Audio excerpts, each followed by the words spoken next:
네, 자, 제목은 힘써 여호와를 알자입니다. 힘써 여호와를 알자.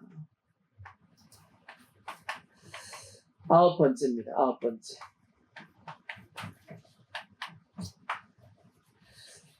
지금 하고 있는 전체적인 내용은 이제 앞에 것을 다 잊어버렸을 겁니다. 아마 다 잊어버렸을 것이고, 어떤 일단 테마였냐면, 하나님의 어떤 무엇을 알아야 되느냐 하는 부분에 대한 말씀을 나누고 있었습니다. 하나님의 어떤 부분을 하나님은 우리가 알아주길 원하실까? 첫 번째가 하나님의 마음이었습니다. 하나님이 얼마큼 우리를 사랑하시는지 우리가 알아야 된다 하는 말씀을 먼저 드렸고, 그 다음에 하나님의 성품이었습니다. 하나님의 성품을 하나님은 우리가 알기를 원하신다라고 말씀드렸고, 그 다음에 하나님의 뜻이었습니다. 하나님이 우리에게 무엇을 원하시는지 하나님의 뜻을 우리가 알아야 된다 하는 말씀을 드렸고, 네 번째가 뭐냐면 하나님께서 과거에 하셨던 그 일들, 그것을 우리는 알아야 된다라고 말씀을 드렸고, 그 다음이 뭐냐면 하나님이 앞으로 하실 일이 무엇인가 하는 것을 우리가 알아야 된다라고 말씀을 드렸습니다. 지금 그 테마 속에 있는 내용입니다. 하나님이 앞으로 하실 일들에 대한 내용의 말씀을 드리고 있는데, 그래서 첫 번째 우리가 말씀드렸던 것이 뭐냐면 시간표입니다. 마지막 때의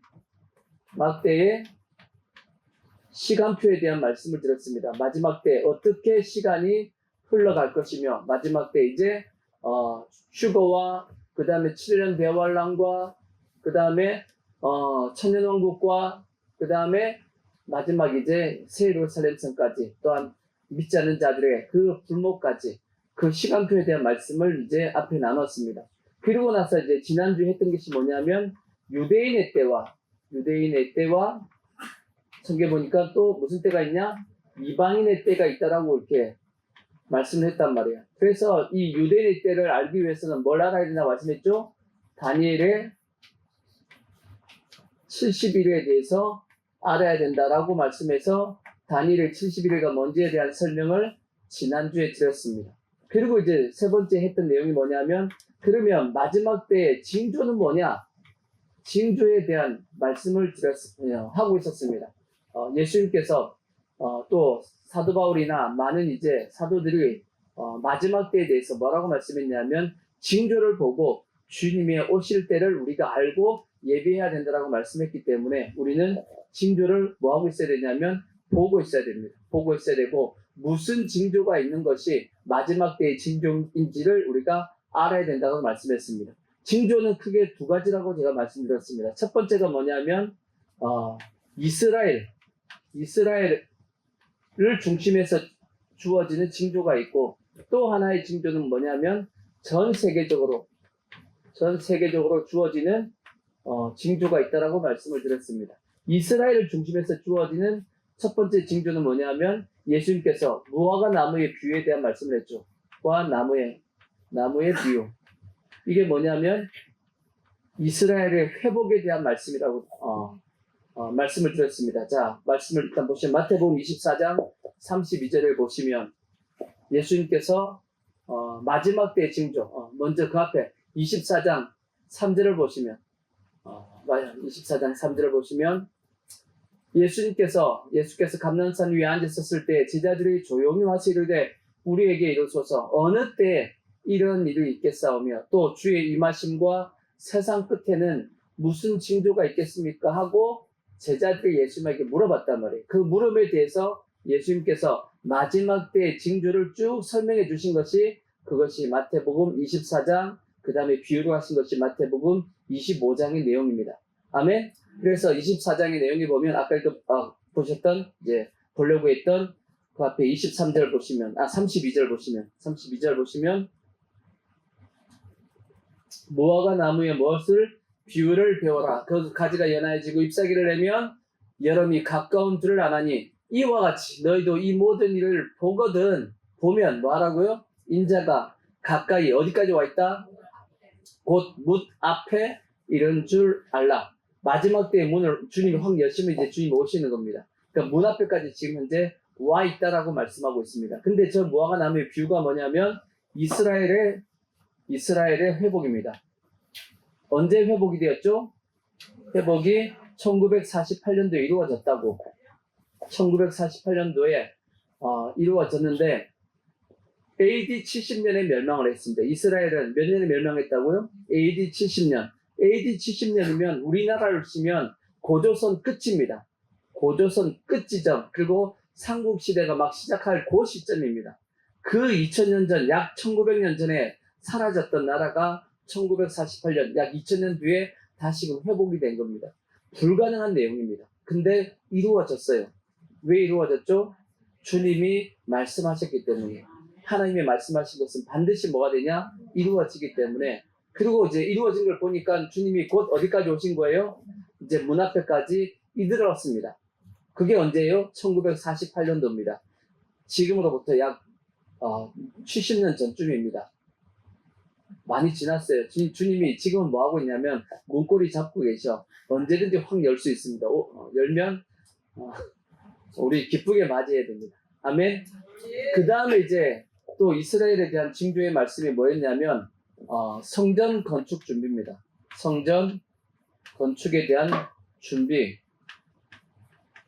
성전 건축은 실제 언제 이루어지냐면 7년 대환란에 이루어집니다. 7년 대환란 때 7년 대환란 전 3년 반이라고 봐야 돼요. 전 3년 반 시점에 적그리스도가 성전을 건축할 겁니다. 그리고 그 건축한 그 성전에 자기가 올라가가지고 뭐라고 얘기하죠? 내가 누구다? 그리스도다 라고 이제 선포할 때가 온다라고 예수님께서 말씀했어요. 다니엘서의 말씀을 인용해가지고 멸망에 가져간 것이 서지 못할 곳에 선 것을 보거든 너희들은 다 무엇하라? 무조건 도망가야 된다고 말씀했어요. 왜? 그때는 적그리스도가 성도를 이긴다라고 돼 있어요. 요한계시록에 보면 다니엘서에 보면 이긴다고 돼 있어요. 우리가 이기는 것이 아니고 적그리스도가 이깁니다. 곧 뭔 뜻이냐면 무조건 다 죽는다는 얘기예요. 그때서 그러니까 잡히면 순교해야 됩니다. 만약 순교 안 하면 그때 이제 나중에 얘기하겠지만 666 표를 받게 하겠죠. 받으면 안 됩니다. 이제 그런 내용이 그게 이제 있는데 그러니까 성전 건축을 그때 하기 위해서 모든 걸 다 미리 다 뭐 해놓냐면 준비해 놓는단 말이에요. 근데 이미 준비해 놨다라고 다 뉴스가 나왔습니다. 뉴스에 우리가 뉴스 찾아보면 유튜브나 그런 데 찾아보십시오. 이스라엘이 지금 성전을 건축할 모든 준비를 다 끝내놨다라고. 그래서 지금 현재 성전 지을 그 장소가 어디예요? 이스라엘에 있는 예루살렘에 있는 황금사원이라고 이슬람 사원. 그것이 무너지면 거기다가 바로 뭘 세울 거라고요? 하나님의 성전을 지으려고 제3성전 지으려고 준비가 끝났다라고 돼 있다고. 그러니까 준비가 다 돼 있는 겁니다. 그 다음에 이제 세 번째가 이제 오늘 본문 말씀 읽은 겁니다. 에스겔서 에스겔 몇 장이죠? 38장 39장에 있는 뭐예요? 전쟁에 대한 내용.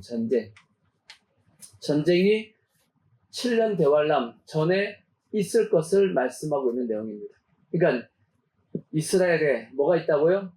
전쟁이 있습니다. 전쟁. 지금도 지금 뭐 하고 있죠?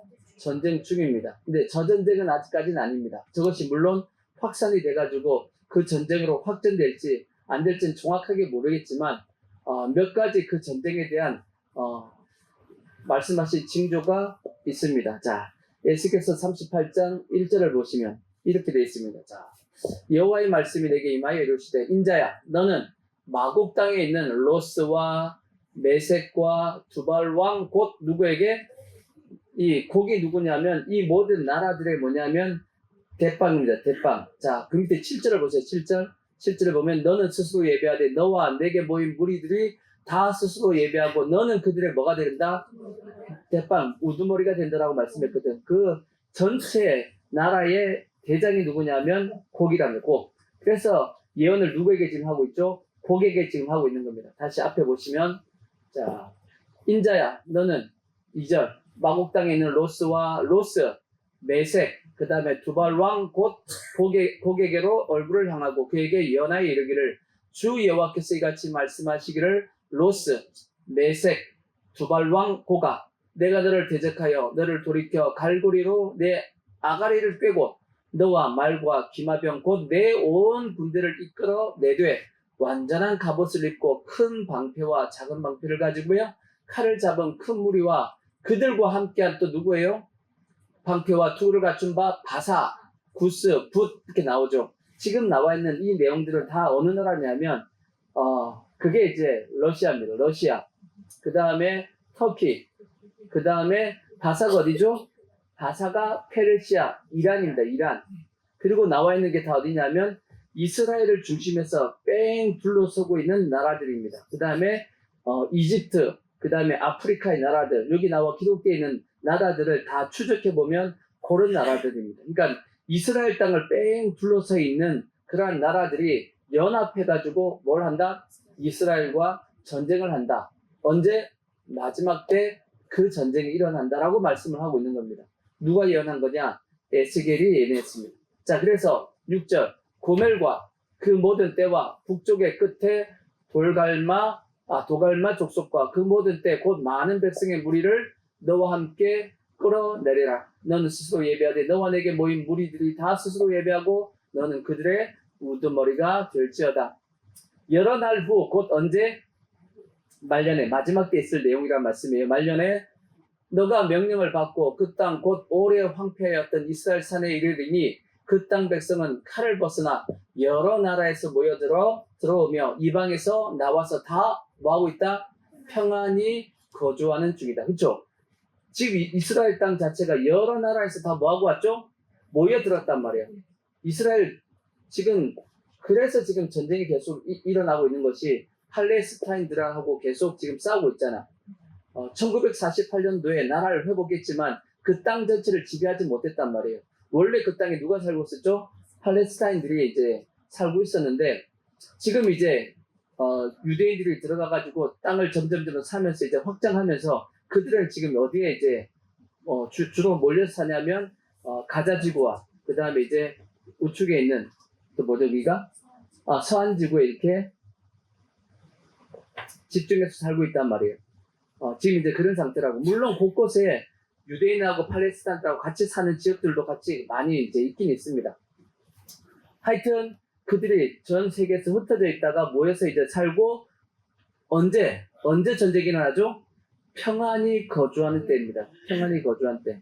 그래서 이 에스겔서 38장을 이제 우리가 아까 본문만 읽었지만 계속 나오는 내용이 뭐냐면 평안히 거주할 때 계속 그 얘기가 나옵니다. 그래서 우리 뭘 보고 있어야 되냐면 이스라엘이 뭐 할 때? 평안할 때 전쟁이 일어난다는 걸 우리는 기억하고 있어야 돼. 근데 지금 전쟁 중이라고. 그래서 저 전쟁이 끝나고 나서 근데 평안은 또 언제 오죠? 평안은 전쟁 끝나면 옵니다. 전쟁이 끝났을 때 평안이 오게 돼 있어요. 그래서 이스라엘의 평안을 되게 만들려고 했던 대통령이 있습니다. 미국에. 그게 트럼프입니다. 트럼프 시대 때 중동의 여러 나라하고 이스라엘하고 화치를 맺게끔 엄청나게 노력을 했거든. 그때 예수 믿는 이제 기독교인들 중에서 혹시나 트럼프가 적그리스도가 아닌가 하고 얘기가 상당히 돌았습니다. 왜? 마지막 때 그 일을 하는 왕이 누구냐면 그 일을 하는 사람이 적그리스도이기 때문에 아닌가라고 이제 얘기를 했는데 아닙니다. 트럼프 적그리스도 아니에요. 아닌데 그럴 정도로 이제 기독교인들은 계속 뭘 보고 있냐면 이스라엘 땅을 보고 있는 겁니다. 보면서 혹시나 이스라엘 땅에 평안을 가져올 그러한 사람이 누군가 하고 주시하고 있는 겁니다. 그 평안이 유지되어질 때 뭐가 이루어지냐? 전쟁이 나기 때문에. 근데 왜 전쟁 이후에 평안이 찾아올까라고 생각해 보면 우리가 대충 이해가 됩니다. 지금 유대인들하고 이스라엘하고 지금 전쟁 중이죠. 주위에 나라하고 전쟁 중이잖아. 주위에 있는 나라하고 전쟁을 하고 있는데 그 전쟁의 여파가 전 세계에 영향을 미쳐야 안 미쳐요? 전 세계에 영향을 미치고 있다고. 지금 러시아하고 우크라이나하고 전쟁하죠. 그 전쟁의 여파 때문에 그 러시아하고 우크라이나하고 전쟁하는데 우리하고 상관이 있어요, 없어요? 우리하고 상관이 있어요, 없어요? 우리하고 상관이 엄청나게 많습니다. 러시아하고 우크라이나하고 전쟁하니까 좋아요, 나빠요? 좋아요, 나빠요? 좋은 것도 있고 나쁜 것도 있어요. 일단 나쁜 건 뭐가 나쁘냐? 곡물 가격 올라갔고 그 다음에 기름값 올라가고, 우리가 여러 가지, 그 다음에 여러 가지 이러한 어떤, 어려움이 있습니다. 그것 때문에. 또 한편으로 또 좋은 것도 있어. 뭐가 좋죠? 유럽이 지금 이제 초기단 상태에 빠졌다고요. 왜? 러시아가 우크라이나 전쟁하는 거 보고 지금까지 전쟁이 없을 거라고 생각하고 전쟁 준비를 전혀 안 하고 있었어, 유럽이. 안 하다가 러시아가 쳐들어온 거 보고 깜짝 놀라가지고 전쟁을 하기 위해서 뭐가 필요하죠? 무기가 필요하잖아. 탱크도 필요하고. 이게 그걸 만들려고 그랬더니 원체 평화의 시대가 오래 가다 보니까 그 기존에 가지고 있던 그 구축해 있던 전쟁 이 물자를 준비할 수 있는 공장이 다 없어져 버렸어요. 다 없어져가지고 유럽에서는 이 무기를 제대로 만들 나라가 별로 없어. 뭐 프랑스나 좀 있고 독일도 뭐 되게 많았었는데 그걸 다 해외로 다 돌리고 하다 보니까 뭘 만들 수가 없어. 근데 당장에 만들 수 있는 나라가 있네. 그 나라가 우리나라야. 우리나라는 금방 만들어집니다. 왜 금방 만들죠? 우리는 계속 지금 전쟁을 준비하고 있었기 때문에 그 산업, 그 전쟁, 그 무기를 만드는 산업이 계속 이어져 왔던 겁니다. 이어져 왔으니까 이미 기존 그것이 구축되어 있다고. 그러니까 언제까지 만들어주세요. 그러면 금방 만들어준다고. 그러니까 지금 무기 수출 많이 하고 있다라고 지금 뉴스 나오잖아요. 그죠? 그것 때문에 또 그것도 좋은 거예요. 전쟁 해야 돼, 말아야 돼. 전쟁은 안 하는 게 좋습니다. 왜냐하면 전쟁 때문에 많은 분들이 너무 많은 피해가 지금 있기 때문에 그런 것은 될 수 있으면 전쟁이 없으면 좋지. 그러니까 뭐냐면 이스라엘 땅의 전쟁이나 러시아, 우크라이나의 전쟁이나 이 전쟁이 그들만의 전쟁이 아니라는 뜻이에요. 전 세계에 그 전쟁이 뭘 미치고 있냐면 영향을 미치고 있다는 얘기야. 그러니까 전쟁 때문에 주위에 있는 나라들이 전 세계가 뭐하죠? 폭력을 앓고 있는 겁니다. 힘든 겁니다. 그러니까 어떻게 하겠어요? 제발 좀 뭐 하지 말라? 싸우지 말라고, 전쟁하지 말라고 아마 전 세계 지금도 압박을 하고 있는 겁니다. 빨리 우크라이나하고 러시아하고 뭐하라? 빨리 평화 협상해가지고 전쟁 멈춰라. 이스라엘도 마찬가지입니다. 계속 지금 전 세계 유엔에서도 마찬가지고 압박을 가고 있지 안 하고 있어요. 압박을 가고 있다고. 물론 이제 그 나라들은 자기 그 지도자들 푸틴이라든지 그 우크라이나 대통령도 마찬가지고 또 이스라엘 대통령도 마찬가지고 전부 다 뭐예요 지금? 자기들의 어떤 정치적인 입지 때문에 전쟁을 멈출 수가 없어. 전쟁 멈추면 자기가 죽을 수 있기 때문에. 근데 이제 이런 어떤 여러 가지 압박이 그것보다 더 세지고 하다 보면 결국은 전쟁이 이제 멈춰지게 되겠죠. 근데 결국은 뭐냐? 전 세계 압박에 의해서 뭐가 되냐면 전쟁이 끝나게 되는 겁니다. 그러면 뭐가 찾아오죠? 평화가 이루어지겠죠. 아마 그럴 가능성이 있습니다. 지금 이스라엘 땅도 러시아도 이제 그런 상황이 되어지면, 그러니까 전 세계적인 평화가 이루어지고 있는 중에 이제 드디어 마지막 때의 전쟁이 이루어질 가능성이 있습니다. 그러니까 지금 이 전쟁이 어떻게든지 끝나면 또 어느 정도의 기간 동안 평화의 시대가 오겠죠. 네, 그래서 우리는 뭐 해야 되냐? 이스라엘 땅을 늘 뭐 하고 있으라고요? 보고 있어야 됩니다. 저희가 어떻게 움직이냐? 역사의 시간표는 대한민국이 아닙니다. 이 인류 역사에 하나님이 지정하신 시간표는 절대 대한민국 아니에요. 역사의 시간표는 어디라고요? 이스라엘입니다. 저기를 보시고 하나님께서 저기를 시간표를 중심에 삼았기 때문에 계속 주시하고 있어야 됩니다. 그래서 그러면 이제 여기 말씀하고 있는 왜 그러면 저들은 전쟁하려고 이제 싸우러 오냐? 그 다음 말씀 보시면 싸우러 오는 이유가 있습니다.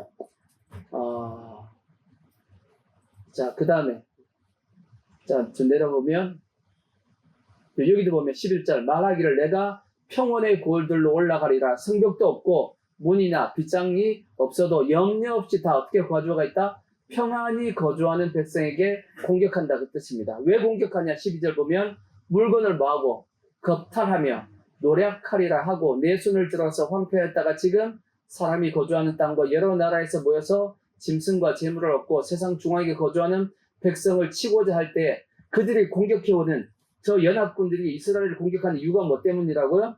물건을 뭐하고 겁탈하고 노략하기 위해서 뭔가 이스라엘 땅에 엄청나게 어떤 국가의 이익이 되는 뭔가가 있는 겁니다. 그걸 말라고 뺏으러 가려고. 그래서 이제 한동안 많이 얘기했던 것이 뭐냐면 저것이 뭘 거다?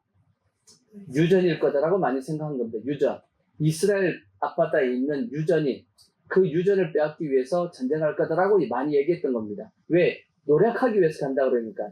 어떤 큰 경제적인 이익을 빼앗기 위해서 간다라고 이제 생각을 할 수 있기 때문에. 그래서 주위에 있는 나라들, 13절, 스바와 드단과 다시스의 상인과 그 부자들이 고객에 이제 너에게 이르기를, 고객에 이르기를, 너가 뭐 하러 왔다? 탈취하러 왔느냐? 내가 내 무리를 모아서 뭐 하려고? 노력하고자 하느냐? 은과 금을 빼앗으며 짐승과 재물을 빼앗으며 물건을 크게 약탈하여 가고자 하느냐?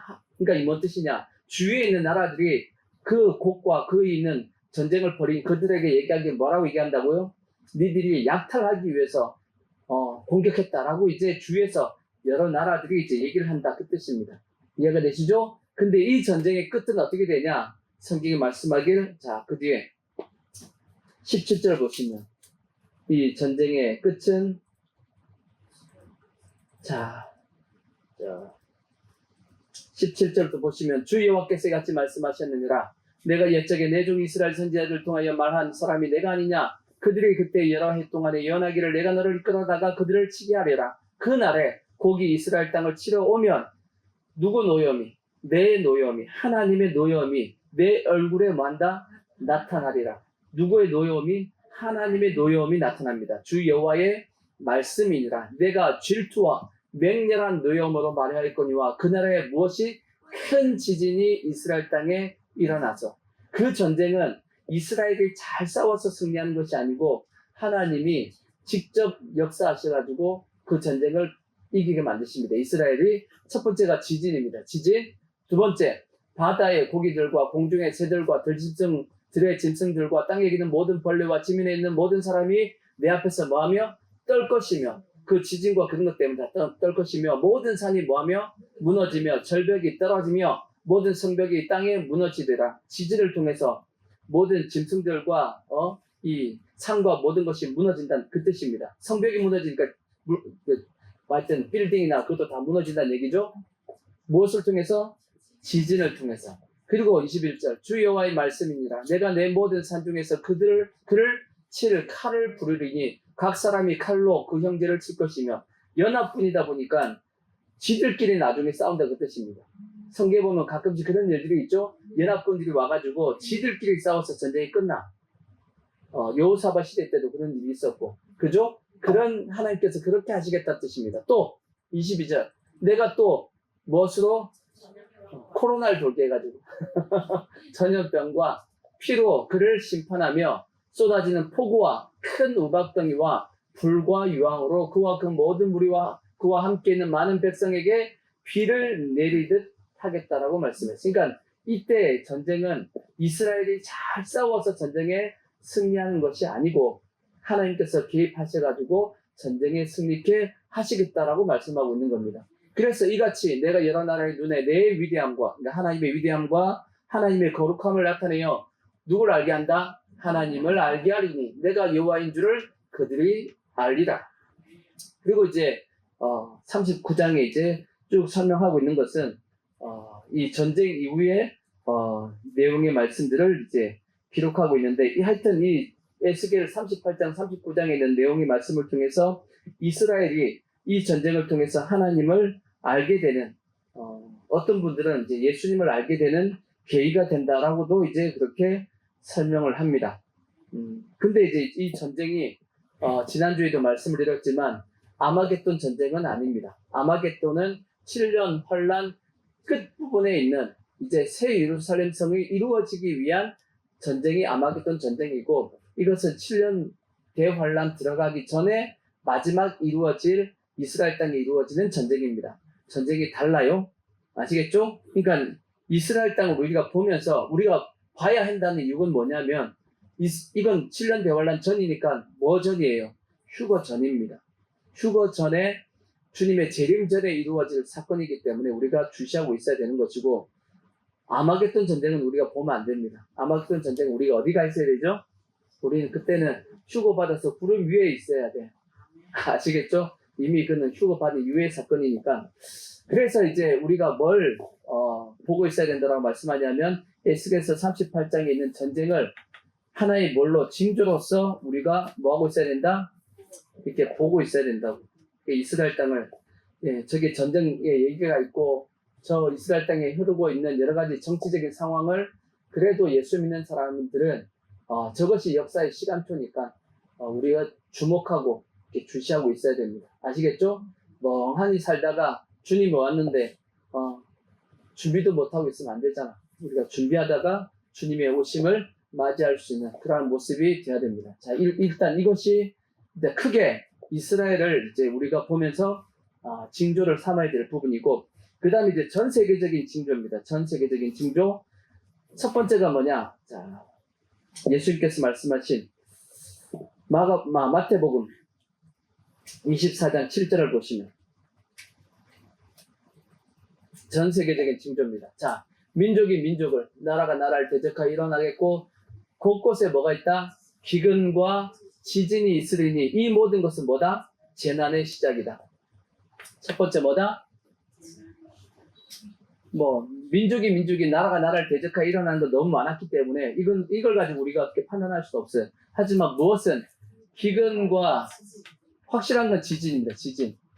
지진이 뭐다? 이거는 재난의 시작이다 라고 말씀했기 때문에 지진은 이제 확실하게 우리가 데이터가 나와 있어요. 지진은 데이터가 있습니다. 언제부터 지진이 많아졌냐? 1900년도를 넘어서면서 지진이 급속하게 많아졌다고 합니다. 이 1900년을 넘어가면서 그것이 점점 더 지금 현재 약 100년이 넘었단 말이에요. 100년 넘었는데 점점 더 빈도도 많아지고 지진이 자주 일어나고 그 다음에 강도도 세졌다고 얘기합니다. 그러니까 지금 현재 지진은 그저께도 지금 일본에서 지금 지진 때문에 난리잖아요. 지금 지진 6점 7점 하고 넘어가는 것들이 지금 엄청나게 지금 기하급수적으로 많이 일어나고 있습니다. 전 세계적으로. 이것은 1900년도 전까지만 하더라도 그러한 지진이 아주 뜨문뜨문 일어났다라고 되어 있는데, 근데 1900년 이후부터는 아주 많이 자주 크게 일어나고 있다라고, 이건 데이터가 나와 있으니까.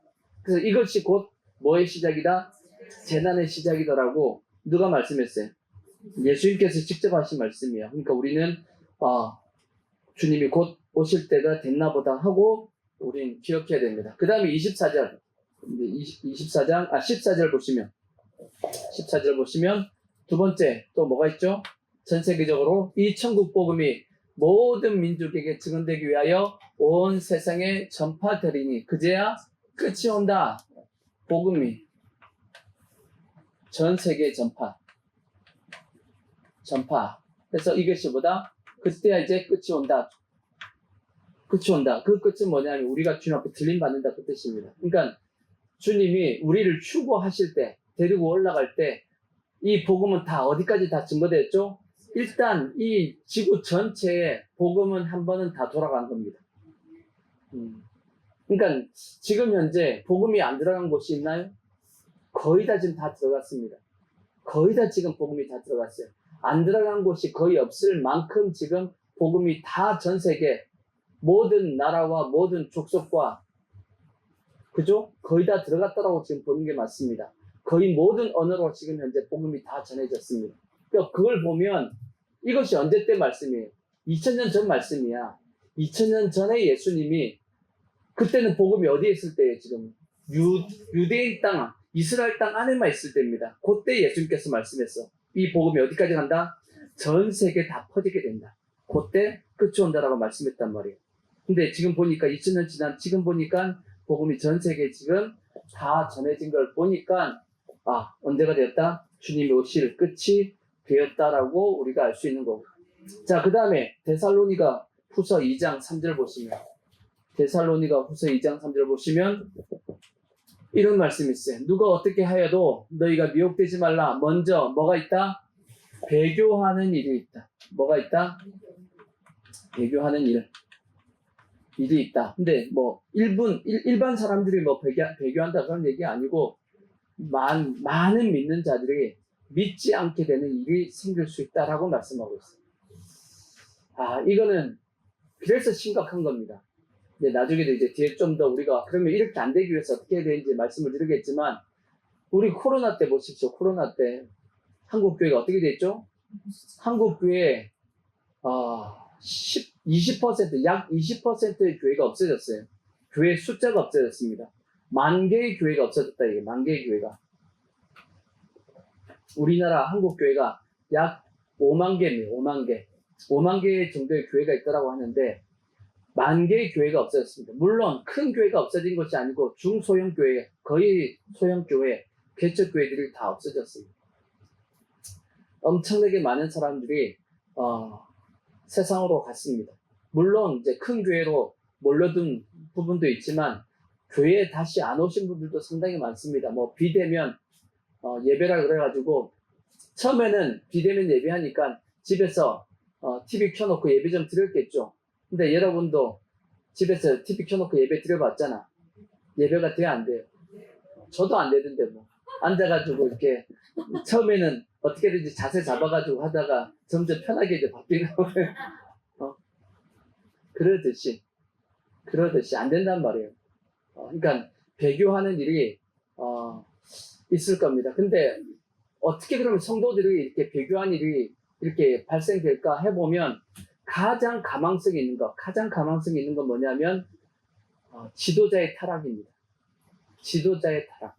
그러니까 어떤 많은 사람들을 영향을 미치고 있는 어떤 큰 교회 목회자들라든지 아니면 교단이라든지 전체 이제 그 이끌고 갈 수 있는 그런 어떤 분들이 잘못된 신앙을 받아들여 가지고, 근데 지금 이제 그 가망성이 있어요. 지금 그게 WCC란 말이에요. 그게 WCC 한국교회가 종교통합에 지금 현재 어떻게 보면 그게 가입이 한 겁니다. 교단들이 WCC 가입하고 했단 말이에요. 그것이 전 성도들 그거 알아요? 몰라요?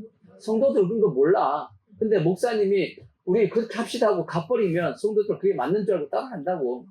자기도 모르게 뭐의 길을 가냐면 배교의 길을 가게 됩니다.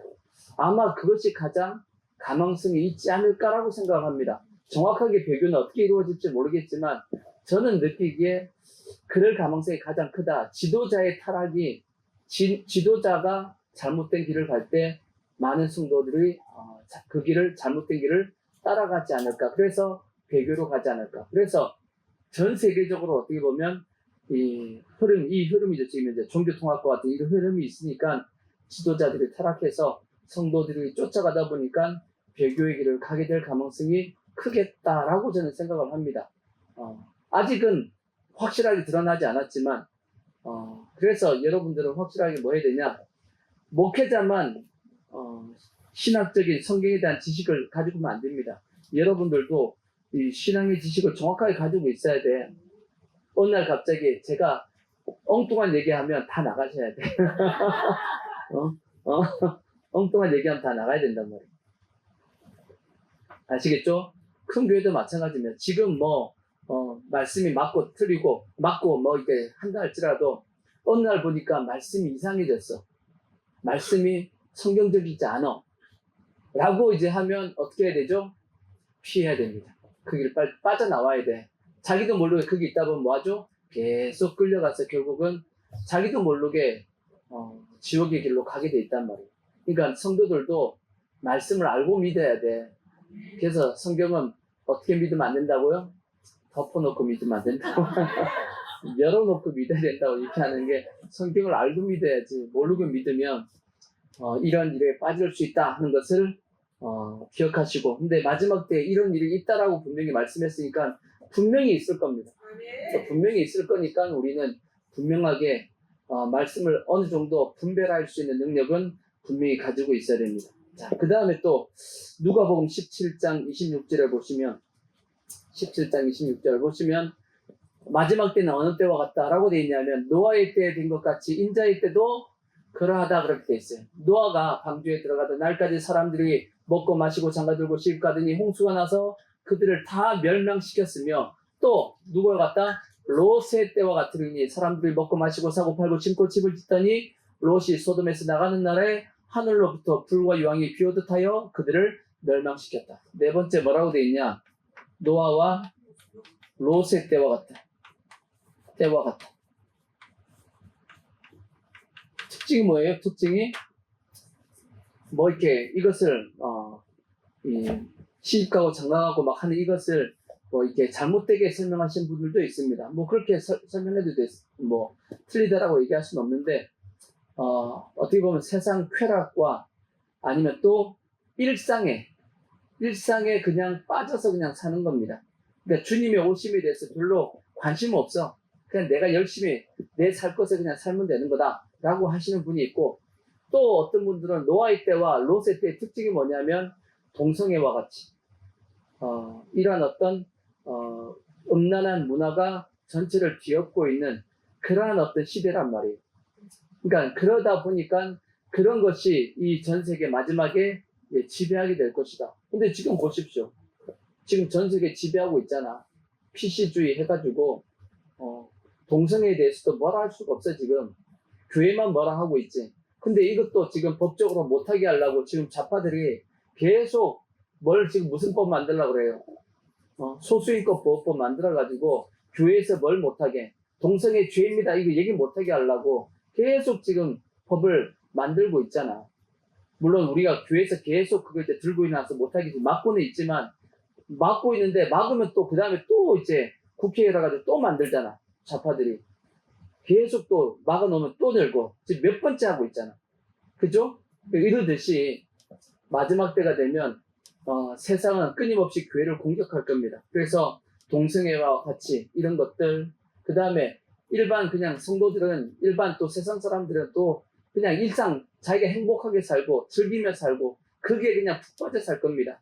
그래서 주님이 오신다 그러면 다들 뭐처럼 느끼냐면 롯의 사유와 같이 뭐처럼 느껴요?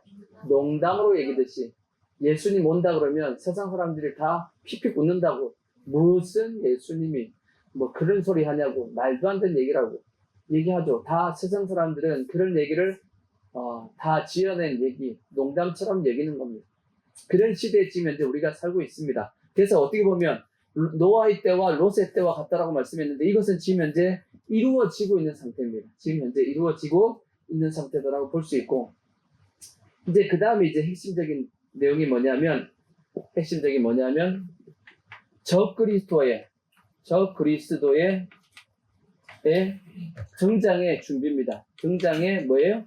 준비 과정이 있어. 그냥 저 그리스도 갑자기 딱 나타나는 것이 아니고 저 그리스도가 등장하기 위한 준비가 착착착착 이루어지고 있는 겁니다. 지금도 잘 이루어지고 있습니다. 저 그리스도가 마지막 때 하는 것이 뭐죠? 이게 뭐냐면 세계 정부라고 보통 얘기했어요. 뭔 정부? 세계 정부라고 보통 얘기합니다. 세계 정부를 만들기 위해서 세 가지를 통합한다고 말씀했어요. 세 가지 통합. 그 첫 번째가 뭐죠? 첫 번째가 종교 통합합니다. 종교 통합합니다. 두 번째가 경제 통합입니다. 경제. 그 다음 세 번째가 뭘 통합하죠? 정치 통합합니다. 정치 통합. 근데 지금 현재 정치, 경제는 어느 정도 통합이 돼 있어요. 전 세계가. 있어요, 없어요? 지금 통합하고 있는 중입니다. 경제도 뭐 거의 다 묶여있죠. 전 세계 경제가 다 묶여있습니다. 아까도 말씀드렸듯이 이스라엘 땅의 전쟁과 러시아, 우크라이나의 전쟁에 전 세계가 지금 다 휘몰아치고 다 묶여있다고. 따로가 아닙니다. 다 묶여있단 말이에요. 경제는 지금 현재 거의 묶여있습니다. 그 다음에 정치도 지금 거의 묶어놨죠. 네, 실제적으로 이게 이제 다니엘서에 나와 있는 10발가락의 나라예요. 10발가락의 나라. 또 무서운 짐승에서 뭐라고 돼 있죠? 10뿔의 나라입니다. 10뿔의 나라. 그게 이제 마지막 때 저 그리스도가 등장하기 위한 나라의 모습이라고. 그래서 한동안은 뭐 이유가 아니냐 뭐 하고 막 하여튼 여러 가지 하여튼 이유가 나라가 몇 개인지 살리기도 하고 막 별짓을 다 했는데 그건 아닌 것 같고 그건 아닌 것 같고 하여튼 종교와 경제와 정치가 지금 현재 통합하려고 한단 말이에요. 그래서 제가 저번에도 말씀드렸듯이 저기 아랍에미리트에 뭐가 지어졌냐? 새 종교가 통합하는 성전이 지어졌습니다. 그게 아브라함의 집이라는 곳이 지어졌다고. 까먹었죠? 그게 2023년도에 개장을 했습니다. 새 천주교, 유대교, 이슬람 이 세 종교가 통합을 하자라는 그러한 어떤 목적을 위해서 이 세 성전, 그러니까 이슬람 사원이죠. 그 다음에 유대인의 회당, 그 다음에 천주교의 성당을 같이 모아놨어요. 이렇게 세 곳을 세워가지고 우리 종교 뭐하자? 통합하자 하고 만들었단 말이에요. 그게 어디에 UAE, 아랍에미리트에 만들었다고요. 언제 문을 열었다고요? 2023년 작년에 열었어요. 1년 됐습니다. 그러니까 전 세계는 지금 뭐 하려고 하고 있냐? 종교 통합으로 지금 가고 있습니다. 그것이 아까 얘기했던 또 WCC도 그거 하자고 하는 겁니다. 그게 다 뭐 하는 작업이죠? 저 그리스도가 등장하기 위한 준비 과정이죠. 준비 과정. 아시겠죠? 그 다음에 이제 경제가 이제 통합이 돼야 되죠. 경제 통합. 경제가 통합하기 위해서 뭐가 필요하죠? 지금 여러 가지 이제 경제 통합이 어느 정도 이루어져 있는데 마지막 이제 저 그리스도가 딱 등장하면 뭐 하게끔 만드냐면 666 표를 찍게 만든다고. 뭘 찍게 만든다고요? 666 표를 찍게 만들죠. 근데 666 표가 뭔가 이것이? 뭐 베리칩이요? 베리칩인지 뭔지 몰라. 베리칩인지 뭔지 모르지만 하여튼 666 표 이걸 받아야지만 우리가 살 수 있습니다. 라고 이제 그렇게 하겠죠. 한번 이런 생각을 해보자. 666 표가 뭐냐? 666 표는 이 두 가지가 합성된 겁니다. 뭐냐면 생명공학하고 그 다음에 IT 기술이죠. IT 기술, 과학기술이 뭐 한 거냐면 이게 합쳐진 거, 플러스 된 겁니다. 플러스. 합쳐져가지고 지금 이 666 표를 받아야지만 아마 이렇게 나올 가능성이 큽니다. 이 표를 받아야지만 우리가 건강하게 살 수 있습니다. 라고 얘기할 가능성이 제일 큽니다. 왜? 요즘 사람들이 제일 많이 뭐 하고 싶어요? 건강하게 살고 싶잖아. 여러분 건강하게 살고 싶어요? 아니면 아프면서 살고 싶어요? 당연히 건강하고 살고 싶지. 그쵸? 근데 건강은 언제 지켜야 되죠? 건강할 때 지켜야지. 건강은 건강할 때 지켜야 되니까 내가 건강할 때 나 자신을 지켜줄 수 있는 건강 지킴이가 있어야 돼, 없어야 돼? 나 광고하는 것 같아, 지금. 그래서 우리가 건강검진 받아야 안 받아요? 건강검진 받으셔야 됩니다. 아시겠죠? 2년에 한 번씩 받는 거 받아야 돼요. 아시겠죠? 그거 받아야 돼. 그거 받는 게 665표 받는 거 전혀 상관이 없어. 그거 받으셔야 돼. 건강 잘 챙기시기 바라고. 그거 받다가 병이 발견된 분들이 상당히 많습니다. 네. 왜 건강검진에서 우리 보고 이 건강검진을 받으라고 얘기하냐면 그렇게 해야지만 미리 병을 발견하면 돈도 덜 나가요. 그러니까 미리 예방하는 것도 우리가 돈을 아끼는 겁니다. 나중에 병이 들어가지고 그걸 고치려고 그러면 돈이 엄청나게 들어간다고. 그러니까 건강검진에서도 미리 다 예방을 하게 만들어가지고 병이 안 걸리게 만드는 것이 돈을 아끼는 겁니다. 그래서 예방을 하라고 이제 이렇게 하는 건데, 근데 이제 우리가 이제 검진을 한단 말이에요. 근데 이 건강검진을 우리가 매일 하고 있다라고 생각해봐. 매일 나 자신의 건강을 체크하고 있다라고 생각해봐요. 좋아요, 나빠요? 나빠요? 맨날 내 건강을 체크하고 있으면 좋은 거지. 당 있으신 분들은 맨날 찔러보잖아. 맨날 찔러서 아우 아파. 따끔하잖아. 근데 요즘 보니까 뭐 그냥 꽂아놓으면 이게 당 체크하는 것도 있지만 안 찔러도. 근데 요즘 얼마 전에 그 삼성에서 나왔습니다. 뭐가 나왔냐? 갤럭시 링이라고 나왔어. 갤럭시 링. 그게 뭐죠? 반지입니다. 반지. 반지 나온 거 아시나요? 절대 반지. 절대 반지. 옛날에 이 반지가 뭐 하는 거죠, 이게? 이게 맥박수라든지 여러 가지 내 건강을 체크합니다, 이것이. 몰라요? 삼성에, 물론 우리는 돈이 없었고 못 사. 안 사지만, 못 사는지 안 사는지 하여튼, 안 사지만 그거 이제 끼고 있으면 내 건강을 뭐 하는 거냐면 체크합니다. 이게 체크하는 게 있단 말이에요. 근데 그것이 더 아마 발전해 나갈 겁니다. 지금은 이제 여러 가지 뭐 심박수라든지 몇 가지 뭐 운동 체크 몇 가지 하는 게 있던데 그것이 지금은 그렇다 할지라도 시간이 지나면서 이거 더 발전되겠죠? 발전돼서 아마도 666포가 뭐 쪽으로 가냐면 그래서 이제 생명공학이 IT 기술하고 이제 결합돼가지고 뭘 지키냐면 건강을 지키게끔 만든 건강. 그래서 표를 뭐라고요? 받으라고 얘기할 가능성이 큽니다. 그러면 사람들이 받겠어 안 받겠어? 받아야지. 왜? 건강을 하려면 받아야 되는 겁니다. 그 다음에 이제 또 필요한 것이 뭐냐면 여러 가지 이제 사회 질서입니다. 사회 질서. 질서를 유지하기 위해서. 또 다르게 얘기하면 이제 테러 방지. 지금 전 세계적으로 지금 테러가 지금 난리란 말이에요. 그러니까 이런 사람들에 대해서 잡아내기 위한 질서를 유지하기 위해서 얘기할 때도 있고, 그 다음에 이제 우리가 잘 아는 경제활동입니다. 경제활동. 성경에 보면 666표를 안 받으면 뭘 못한다고요?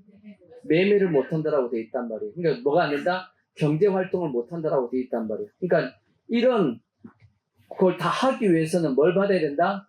666표를 받아야 된다라고 얘기할 거라고. 그것이 곧 이렇게 하려고 그러면 생명공학과 이 IT 기술, 과학 기술이 이제 잘 조합이 돼가지고 우리에게 받으라고 이제 할 거란 말이에요. 믿는 사람, 물론 우리는 저때에 있으면 안 됩니다.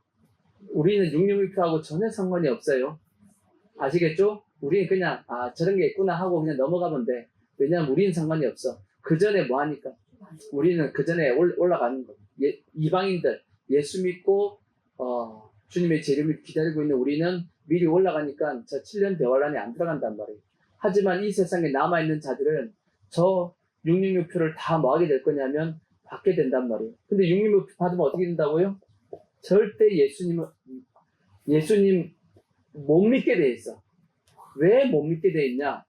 요놈들이 666표에다가 뭘 집어넣어놨겠어요? 통제 기술을 넣었을 거라고. 사회에 통제할 수 있는, 그 사람을 통제할 수 있는 기술을 넣었을 겁니다. 기술을 넣었기 때문에 그 사람이 예수가 안 믿어집니다. 왜 666표 받으면 지옥 간다라고, 절대 받으면 안 된다라고 요한계시록에 기록한 이유가 뭐냐면 그 표 자체가 우리가 뭘 못 믿게 하죠? 예수님을 못 믿게 막아버린다고. 그래서 예수가 안 믿어지는 거예요. 그래서 그 표를 받으면 안 되는 겁니다. 그게 과학적으로 그렇게 표를 만든다는 뜻이에요. 그냥 그 표 받았다고 지옥 간다 그런 거 아니에요. 아시겠죠? 우리는 그냥 표 받으면 이 표가 있으면 무조건 지옥 가 그런 개념이 아니고 그 표 자체가 뭘 못하게 한다? 예수님을 못 믿게 하기 때문에. 뭘 통해서? 이 기술, 생명공학과 이 과학기술을 통해서 그렇게 만들어 버릴 거란 말이에요. 누가? 마귀가 그렇게 할 거라고. 근데 지금 보십시오. 그러니까 이 질서, 사회 통제죠. 사회 통제. 통제사회. 통제사회 하니까 지금 어디가 생각나냐면 중국입니다. 중국 보십시오. 중국이 또 뭘 지금 현재 발표했냐면 이제 우리가 인터넷에서 우리는 다 자기 아이디를 가지고 다 쓴단 말이에요.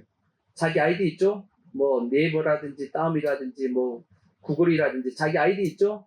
근데 이제는 중국은 무조건 뭐 해야 되냐? 중국 정부가 허락해준 아이디 써야 돼.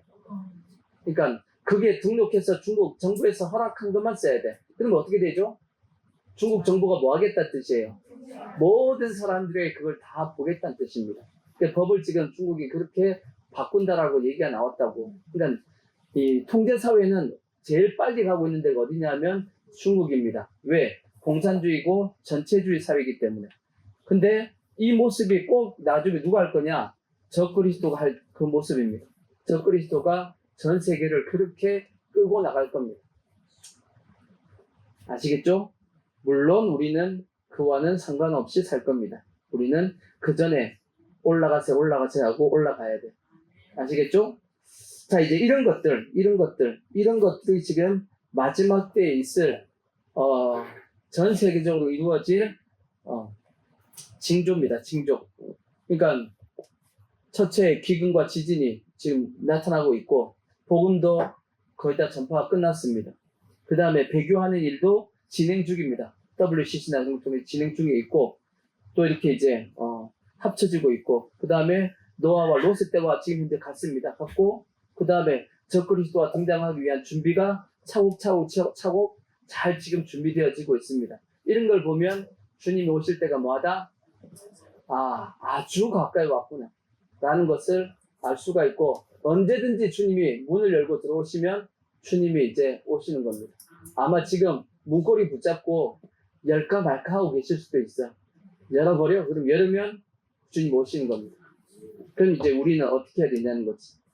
성도들은 어떤 자세를 가지고 살아야 되냐 하는 것이 이제 중요하겠죠. 우리의 성도의 자세. 어떤 자세를 가지고 우리는 살아야 되냐? 자, 첫 번째. 마태복음 24장 42절에 보시면, 그러므로 뭐 하고 있으라? 깨어 있으라. 깨어 있으라. 자고 있으면 안 돼요. 어느 날 너희 주가 임할지 너희가 알지 못한다라고 말씀했으니까 깨어 있어야 돼. 주무시는 분이 힘들다. 뭐 하고 있어야 된다고요?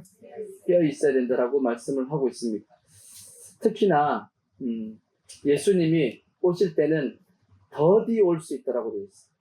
더디 온다. 성경 보면 더디 온다라는 말씀이 있단 말이에요. 어디 있냐? 자, 마태복음 25장 5절을 보시면, 마태복음 25장 5절, 열처녀의 비유에 보면 신랑이 마음으로 더디 오므로 다 뭐한다? 졸며 잘세. 신랑을 맞으러 나갔으니까 이것은 세상 사람이에요? 교회 다니는 성도예요? 이거 성도입니다, 성도. 근데 성도들도 뭐 하고 있다고요? 다 졸며 자고 있어. 왜? 신랑이 더디 와가지고. 그러니까 지금 우리도 생각해보면 주님 오실 때 됐는데 왜 이렇게 안 오지? 이렇게 생각이 든단 말이에요. 그러니까 주님이 천천히 오다 보니까 우리가 그냥 신앙이 어떻게 되냐면 나태해지고 이제 그렇게 되다 보니까 다 졸며 자게 된다고. 자, 또 베드로후서 3장 8절에 보시면, 베드로후서 3장 8절, 사랑하는 자들아 주께는 하루가 뭐 같고 천년 같고 천년이 하루 같다는 이 한 가지를 잊지 말라. 주의 약속은 어떤 이들이 뭐하다고 더디다고 생각하는 것 같이 더딘 것이 아니라 오직 주께서는 너희를 위하여 오래 참으사 아무도 멸망하지 아니하고 다 회개하기에 이르기를 원하시느니라. 어떤 사람들이 얘기한단 말이에요. 주님이 더디 오신다고. 빨리 안 오신다고. 그 이유가 뭐 때문이라고요? 어떻게든지 한 영혼이라도 더 뭐 해보려고, 구원해 보려고 주님이 기다리시는 겁니다. 좀만 더 기다리면 한 명이라도 더 뭐 할 수 있는데, 구원할 수 있는데. 그러다 보니까 주님이 계속 뭐 하고 계시다?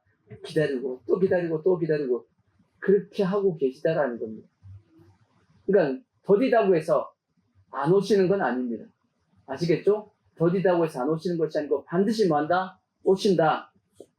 그러니까 뭐 하고 있으면 안 된다? 졸며 자고 있으면 안 된다. 조는 분이 눈이 맞으셨어 지금. 자, 그 다음에 그래서 마태복음 24장 45절을 보시면, 마태복음 24장 45절, 그래서 어떻게 하고 있으라고 말씀하냐? 두 번째, 충성되고 지혜 있는 종이 되어 주인에게 그 집 사람들을 맡아 때를 따라 양식을 나눠줄 자가 누구냐? 주인이 올 때 그 종이 이렇게 하는 것을 보면 그 종이 복이 있으리로다. 내가 진실로 너희에게 이르노니 주인이 그 모든 소유를 그에게 맡기겠다. 그래서 뭐가 되느냐? 충성되고 그 다음에 지혜 있는 종이 되어야 돼서 우리가 맡은 바 직분을 잘 마음고 있어야 된다. 감당하고 있어야 된다. 아멘. 자, 그 다음에 베드로후서 3장 11절을 보시면 이런 말씀도 있습니다. 베드로후서 3장 11절 보면 이 모든 것이 이렇게 풀어지리니 너희가 어떠한 사람이 되어야 마땅하냐. 이 3장 아까 읽었던 그 말씀 뒤에입니다. 그러니까 주님이 마지막 때 오실 그때 너희가 어떤 사람이 되어야지만 마땅하냐. 거룩한 행실과 그 다음에 건건함으로 그 다음에 하나님의 날이 뭐하고 임하기를 뭐하고 바라보고 그 다음에 뭐하라고요? 간절히 뭐하라? 사모하라. 그렇게 되어 있어요. 하나님의 날 임하기를 뭐하고 간절히 뭐하고요? 간이 저릴 정도로 뭐하고? 사모하고, 그 다음에 뭐하고? 그 다음에 바라보고 사모하고 있어야 돼. 무엇을? 주님이 오실 날을 우리가 바라보고 간절히 사모하고 있어야 된단 말이에요.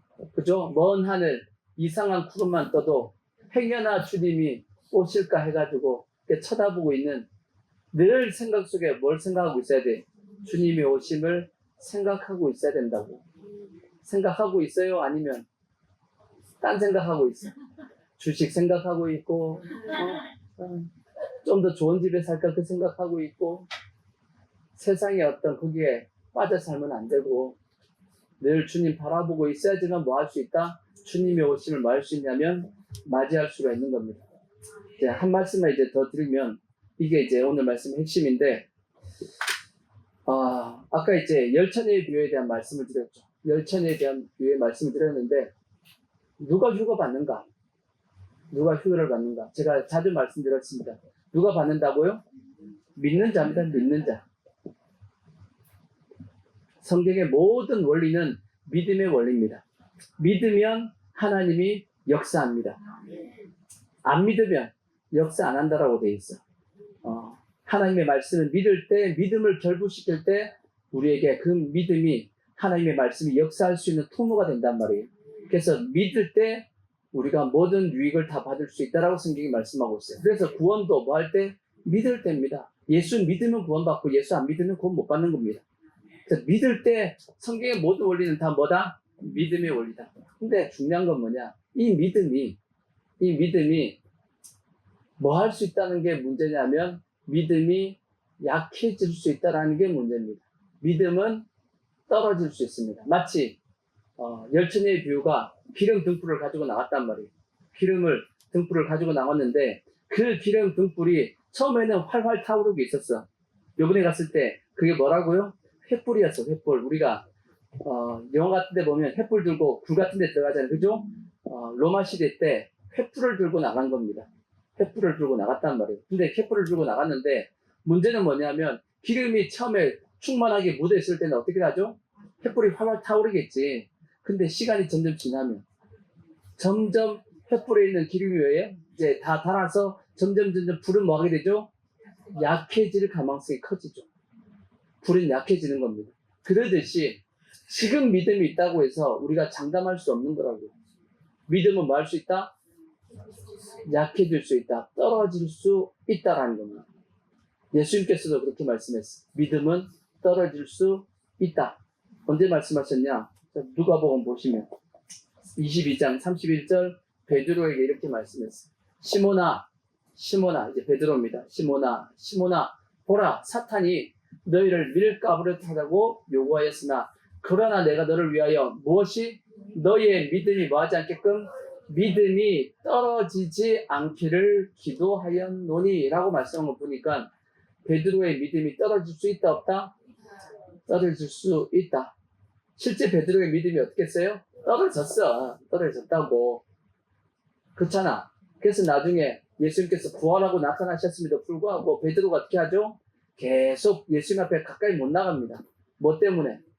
지가 지은 죄가 있어가지고 예수님을 부인하고 예수님을 욕한 그게 있단 말이에요. 그러니까 예수님이 부활하고 난 다음에도 예수님 앞에 나가지도 못하고 뒤에 시주구리 있다가 나중에 뭐 하죠? 에이, 나 그냥 고기나 잡으러 가야겠다고 가버리잖아. 믿음이 뭐 했기 때문이에요? 떨어졌기 때문에. 근데 예수님께서 어떻게 하셨어요?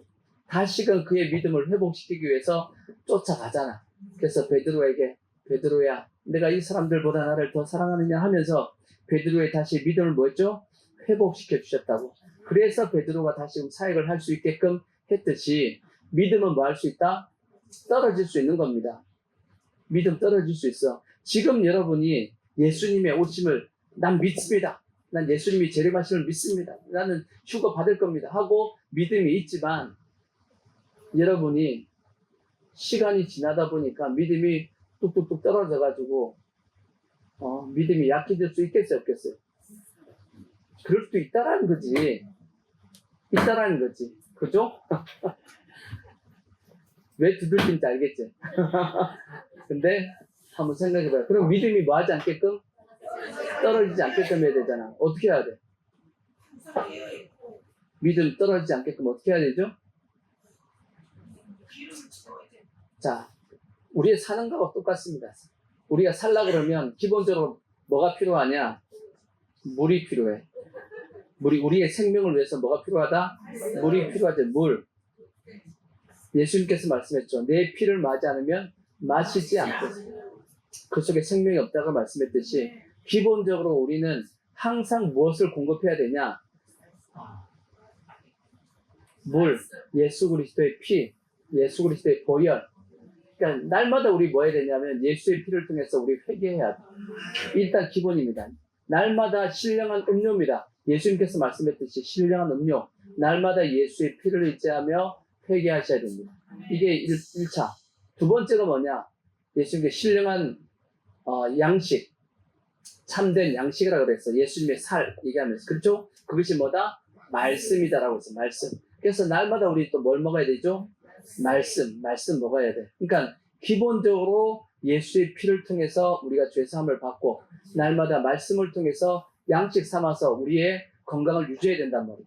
그 다음에 하나 또 중요한 게 필요가 있지. 그 다음 뭐 해야 되죠? 숨 쉬어야 될 거 아니야. 숨은 뭐예요? 기도잖아요. 기도.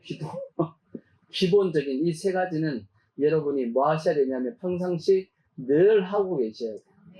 그래서 이 세 가지가 기본적으로 우리 몸에 늘 공급이 돼야지만 내 몸이 건강하듯이 이 세 가지가 기본적으로 공급이 돼야지만 내 믿음이 뭐하지 않냐면 약해지거나 떨어지지 않는다고. 근데 기도하지 않고 기도도 주일날 와서 기도하는 것밖에 없어. 그리고 밥 먹을 때나 잠시 주님 잘 먹겠습니다 하고 이제 그 정도 가지고 내가 숨을 쉴 수 있을까? 여러분 최소한 여러분들에게 부탁드리고 싶은 것은 자기 나름대로의 기도 시간을 가지십시오. 뭐 1시간, 2시간 가지라는 건 뭐 믿음이 되면 하시고 시간이 되시고 하실 수 있으면 하시되 그것이 안 된다 할지라도 나름의 주님과의 밥 먹는 기도 외에 하루에 한 번이라도 짧게나마 기도할 수 있는 시간을 가지십시오. 아시겠죠? 교회 와서 기도해도 좋고 아니면 여러분 방에서 혼자서 기도하셔도 좋고 꼭 가지십시오. 기도의 시간을 아시겠죠? 짧게라도 기도할 수 있는 그렇게 이제 자기의 기도할 수 있는 시간을 가지고 그 다음 또 하나는 날마다 예수의 피를 가지고 뭐 하셔야 되냐면 회개하셔야 됩니다. 아시겠죠? 하루를 정리하든지 하루를 시작하든지 언제든지 하루에 한 번씩 이상은 예수의 피를 의지하면서 주님 제가 이러이러한 죄를 지었고 이러한 잘못된 연약함이 있었습니다 라고 고백하고 예수의 피를 의지하며 이렇게 하셔야 돼. 뭘 마시는 거예요? 신령한 음료를 마시는 거예요. 아멘. 내 몸이 건강해지는 겁니다. 마지막에 또 뭘 먹어야 되죠? 예수님의 말씀을 먹어야 돼. 그러니까 날마다 하나님의 말씀, 뭐 묵상집을 해서 묵상을 하든지 성경을 뭐 보든지 그거는 성경을 듣든지 그건 알아서 하시고 상관없어. 뭘 하든지. 하여튼 여러분 속에 항상 뭐가 있게끔 말씀이 있게끔. 아시겠죠? 그렇게 해야지만 뭐가 떨어지지 않는다? 내 믿음이 떨어지지 않는다라는 겁니다. 안 하면 뭐가 되냐? 믿음 떨어집니다. 독불장군 없어요. 이거 안 하고 나는 믿음이 그런 거 없어. 아무리 성령 충만하고 막 했다 할지라도 교회 몇 번 주일날 빠져보십시오. 믿음이 쑥 떨어져 버립니다. 우리가 경험해봤어, 안 해봤어? 경험해봤대 또. 그렇게 경험해보는 겁니다. 그러니까 우리가 절대 믿음이 떨어지지 않게끔 하셔가지고 우리 모든 성도들 주님이 오시면 반드시 다 기쁘게 주님을 맞이할 수 있는 우리 모든 성도들 되어지기를 부탁의 말씀을 드리겠습니다.